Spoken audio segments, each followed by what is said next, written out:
దేశ ప్రధాని పర్యటన అడ్డుకుండామండం నీచమైన చర్య అని ఓబీసీ జిల్లా అధ్యక్షులు గొడ్ల రాజు యాదవ్ అన్నారు. ఇచ్చోడ మండల కేంద్రంలో ప్రధాని టూర్పై బీజేపీ నాయకులు సమీక్ష సమావేశం నిర్వహించారు. ప్రతి నియోజకవర్గ కేంద్రంలో ఎల్ఈడీ స్క్రీన్లు ఏర్పాటు చేసి ప్రజలు వీక్షించే అవకాశం కల్పించనున్నట్లు వారు వెల్లడించారు. రామగుండంలో ఎరువుల కర్మాగారాన్ని ప్రధాని మోదీ జాతికి అంకితం చేస్తారని అన్నారు. అయితే ఆయన్ను అడ్డుకుంటామని సిపిఐ, సిపిఎం, టీఆర్ఎస్ నాయకులు ప్రకటించడం దిక్కుమాలిన చర్యగా అభివర్ణించారు. ఈ కార్యక్రమంలో బీజేపీ నాయకులు ఆడే మానాచి, ఆమ్టే, వెండి సోమేష్ తదితరులు పాల్గొన్నారు. దశాబ్దాలుగా మరి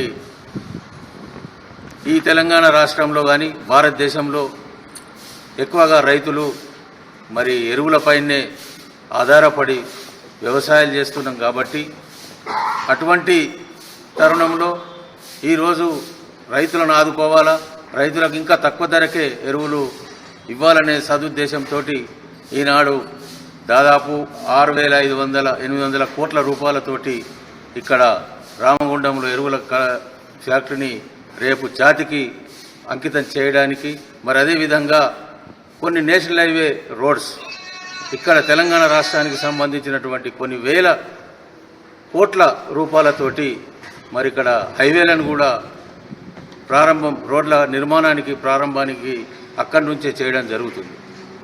మరి ఇక్కడ ఉన్నటువంటి ఏదైతే అధికార టీఆర్ఎస్ పార్టీ కానీ మరి ప్రతిపక్షంలో ఉన్న సిపిఐ, సిపిఎం పార్టీలు రేపు భారత ప్రధాని నరేంద్ర మోడీ గారి కార్యక్రమానికి వ్యతిరేకంగా ఎవరు పోవద్దు, అడ్డుకుంటామని చెప్పడం, వారు దీనికి జవాబు ఇవ్వాల్సిన అవసరం ఉన్నది. ఈ టీఆర్ఎస్ పార్టీ కానీ సిపిఐ, సిపిఎం పార్టీలు కానీ ఇతర పార్టీలు కుట్ర పన్ని మేము భారత్ ప్రధానిని అడ్డుకుంటాము, అడ్డుకొని ఆయన కార్యక్రమాలు జరగనివ్వ అనడము ఇది విడ్డూరంగా ఉన్నది. ఎందుకంటే ఒక భారత ప్రధాని, ఒక ప్రధానమంత్రి వచ్చినప్పుడు ఈ రాష్ట్ర ప్రభుత్వానికి కొద్దిగా సిగ్గుచేటు ఉండాలి. ఎందుకంటే ఒక ఆహ్వానించి ఆ కార్యక్రమంలో పాల్గొనాలి, కానీ రెచ్చగొట్టి ఇలా చేయించడము, ప్రజలను పక్కదోవ పట్టించడము ఇది సరైనది కాదని మేము భారతీయ జనతా పార్టీ తరఫున మేము